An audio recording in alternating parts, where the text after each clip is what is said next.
Hello everyone, welcome back to our channel. তালের season কিন্তু শেষ।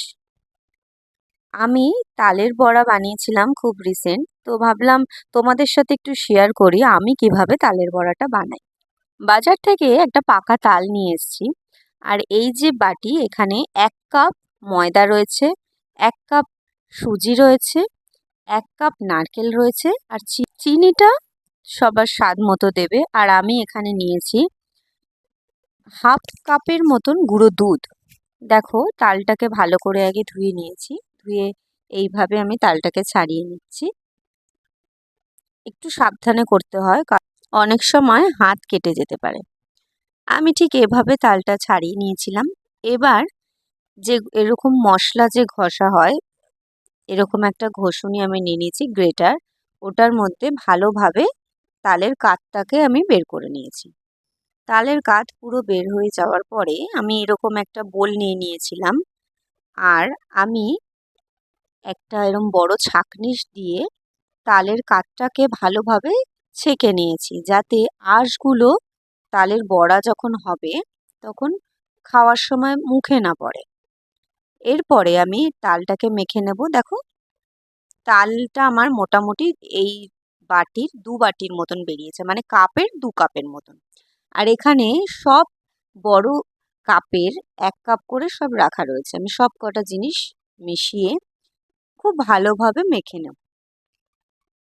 একটু ভালোভাবে মাখতে হবে যাতে বড়াটা খুব সফট হয়। আমি সব কিছু কিন্তু উপকরণ যদি সমানভাবে দাও, তাহলে যেরকম খেতেও টেস্ট হয় সেরকম নরমও কিন্তু হয়। মাখা হয়ে গেছে তালের বড়াটার জন্য। আমি এবার ঢাকা দিয়ে রেখে দিয়েছিলাম প্রায় 1 থেকে 1.5 ঘন্টার জন্য। কড়াইতে সাদা তেল গরম করে নিয়েছি। এরপরে দেখো কতটা ফুলে গেছে। তারপরে বড়ার মতন করে গরম তেলে আমি ছেড়ে দিয়েছি। তেল কিন্তু খুব গরম করলে হবে না, তাহলে ওপর দিকটা পুড়ে যাবে, ভিতরটা রেডি হবে না।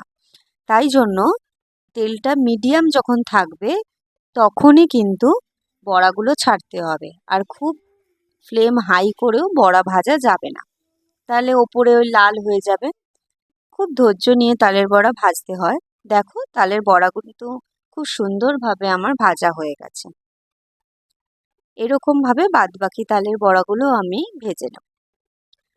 আর তালের বড়া যখন ভাজবে তখন কিন্তু অবশ্যই গ্যাসের ফ্লেমটা কমিয়ে রাখবে, বাড়িয়ে কিন্তু একদম রাখা যাবে না। আর যখন এটা মেখে কিছুক্ষণ ঢেকে রাখবে, ওটা কিন্তু ফুলেই যাবে।